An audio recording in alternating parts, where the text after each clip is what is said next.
शीशे शीशे प्यारे शीशे जवाब दो मुझे। आखिरकार शीशे ने जवाब दिया, तुम्हारे शहजादे को हेला ने अपने कब्जे में कर लिया है। हेला, मुझे पता था वो इस सब के पीछे है।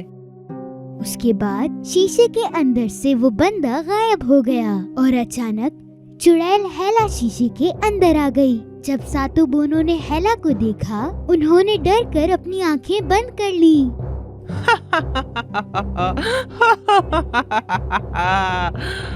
अगर तुम अपने शहजादे को ढूंढना चाहती हो तो इस शीशे के अंदर आ जाओ। स्नो वाइट शहजादे से प्यार करती थी, इसलिए वो बिना कुछ सोचे समझे अंदर चली गई।